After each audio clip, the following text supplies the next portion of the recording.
They left Busuma before the cock crowed.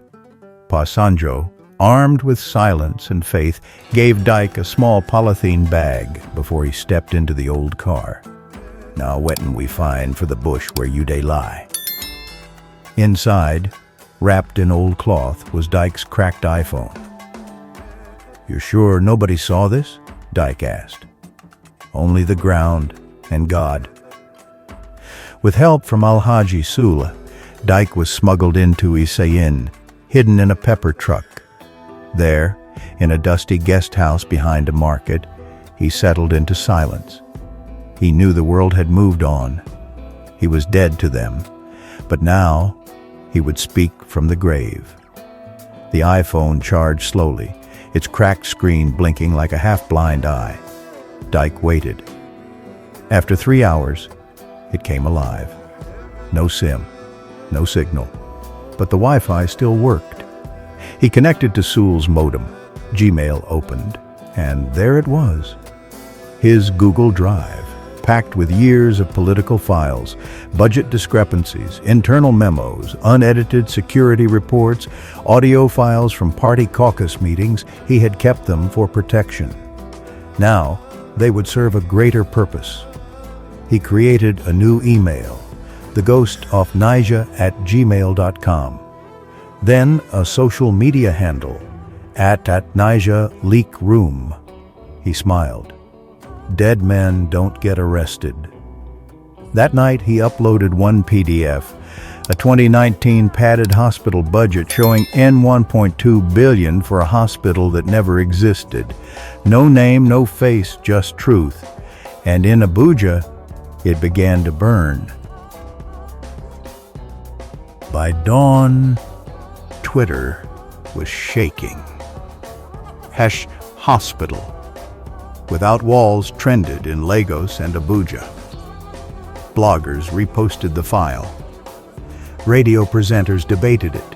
One journalist said, "Whoever dropped this knows what he's doing."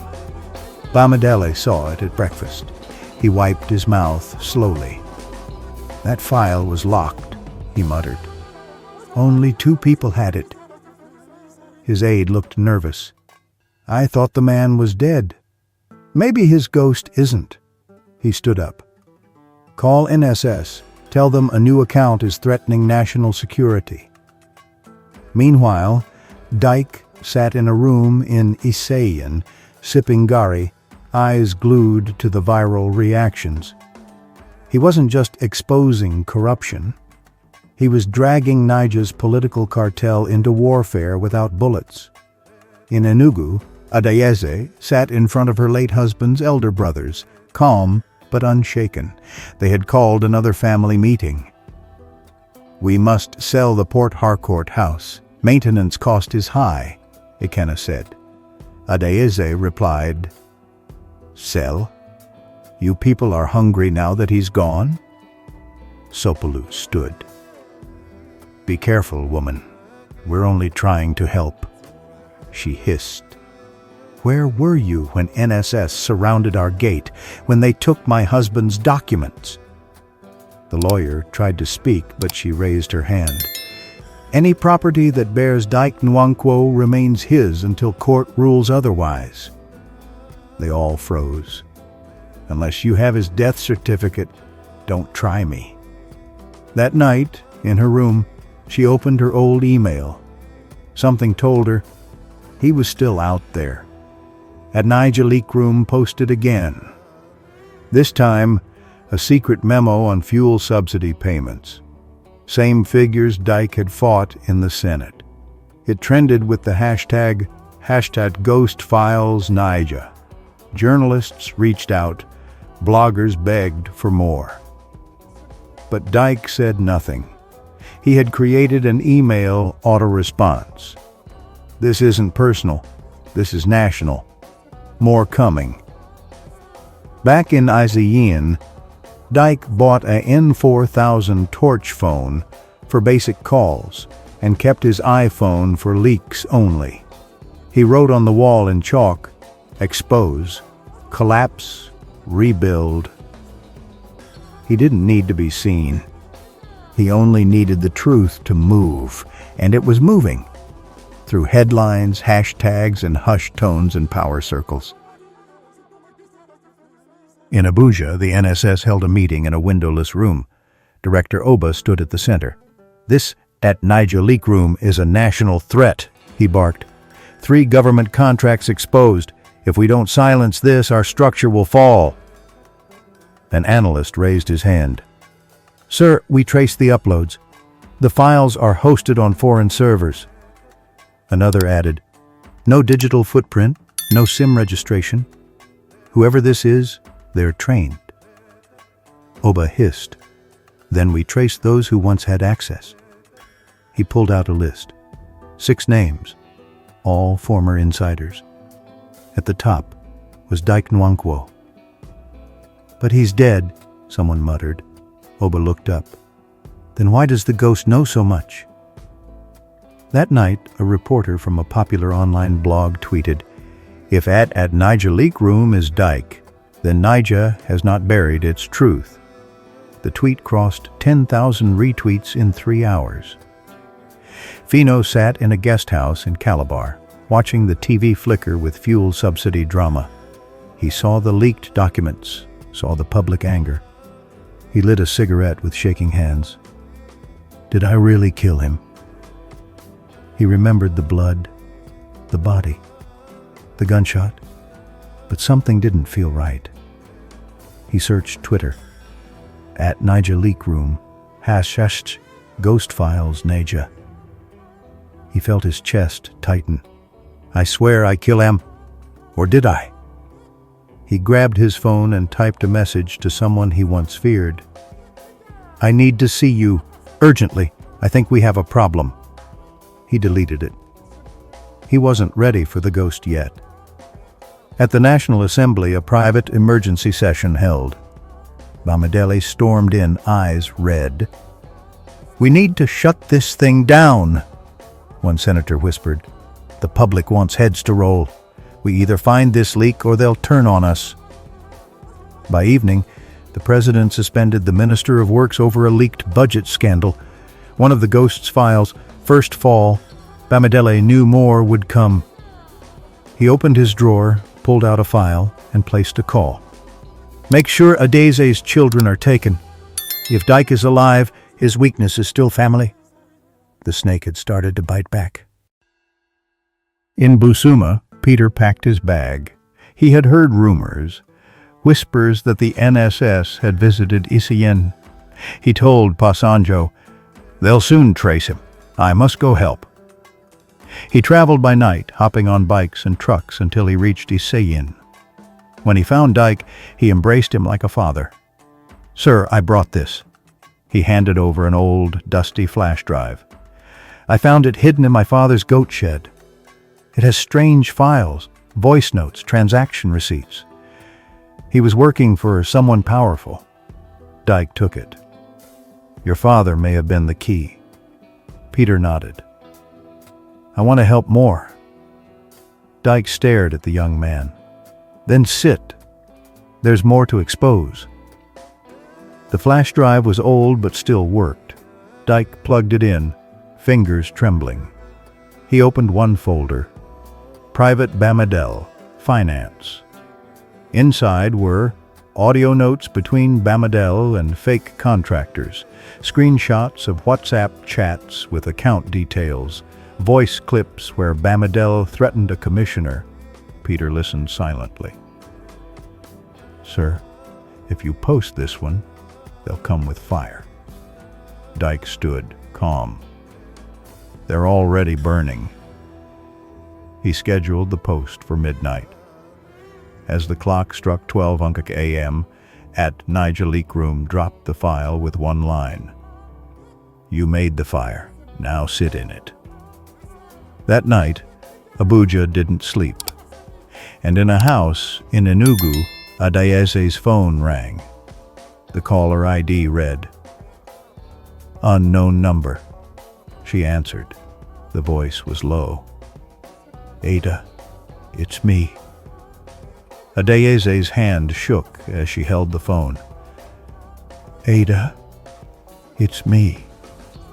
She stood still. Dike! Tears gathered in her eyes. Are you alive? She whispered, voice breaking. I am. But you can't tell anyone, not even the children. They will come for you. She sobbed into the phone. They've taken everything, Dike. Your brothers want the house. They're planning to grab the kids. I know. I'm watching. Everything they do, I'll undo. But why now? Because now I have nothing to lose. Before she could say more, the line cut. She dropped to her knees. He's alive. That morning, Chuka and Ikenna arrived with court documents, fake ones. They marched into the house, barking at Adaeze's staff.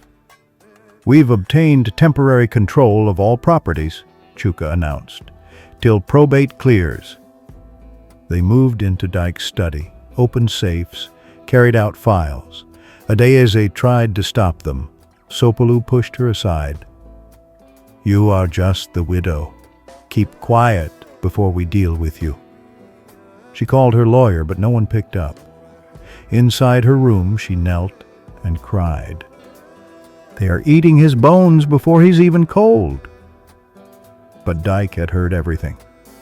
Peter had wired the house with a hidden phone weeks earlier. They were watching the watchers now. Bamidele faced the press, tired, nervous, angry. After the last leak, his political allies had begun pulling away. The president refused his calls. A Senate committee began probing old contracts. During his interview on Channels TV, the anchor asked, "Is it true you were involved in the Ghost Files leak on refinery contracts?" He shifted in his seat. That's nonsense. These are baseless claims. His phone buzzed live on air. He looked down. A tweet. At Niger Leak Room. He said he never met the contractor, so who's this in the audio? The leak was timed perfectly. The anchor smiled. Sir, care to respond? And for the first time in public, Bamidele stammered. Peter sat in a dusty compound behind a mechanic's shop in Isayan. Dike handed him a phone and a brown envelope. This SIM is not traceable. It connects directly to 3 journalists and 2 influencers. You'll be the drop point guy. Peter swallowed hard. I'm ready. No, not just ready. You must understand that they may follow you. They may threaten you. Peter nodded. I'm not afraid. That evening, Peter went to a cyber cafe in a nearby town. Using VPN, he sent the next file. The title, The Bamidele Offshore Scandal. It exploded. Within 2 hours, 1 senator resigned. By morning, Peter was on the move again. He was no longer just a village boy. He was part of the resistance. In Enugu, Adaeze called for a family meeting. Not her husband's brothers, but Dike's extended cousins, community elders, and trusted loyalists. She held up the documents. These are fake. These men have desecrated Dike's legacy.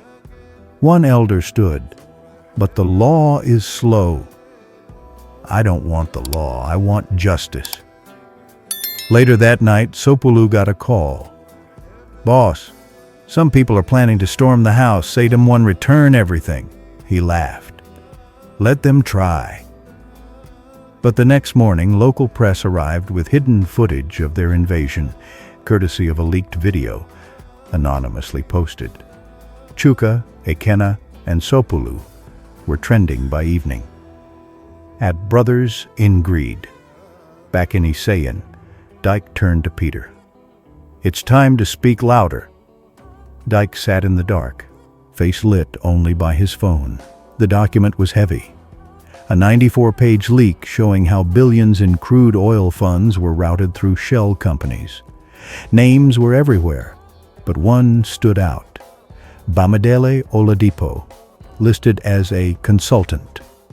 Dike added a voice clip, one of Bamidele laughing about how oil money sweet past blood money. Peter stared at the screen. "Once this drops, sir, they go scatter," Dike replied. "They already cracking. We'll just speed it up." That night, at Niger Leak Room posted, "The Oil Files, How They Shared Our Future." By morning, TV stations were screaming. Social media went mad. Abuja went silent. NSS Director Oba walked into the president's security meeting, eyes bloodshot. "We've triangulated activity to Oyo State, possibly Isayin. Someone is working this from inside Niger. Do you have a name?" He hesitated. "Dike Nwankwo." The room went quiet. "But he's dead," Oba replied. "If he's dead, then he's tweeting from heaven." They dispatched a small tactical team to comb Isayin's outskirts. Oba added, "If you find him, bring him alive, but silence him fast if it turns messy." The ghost was now a target.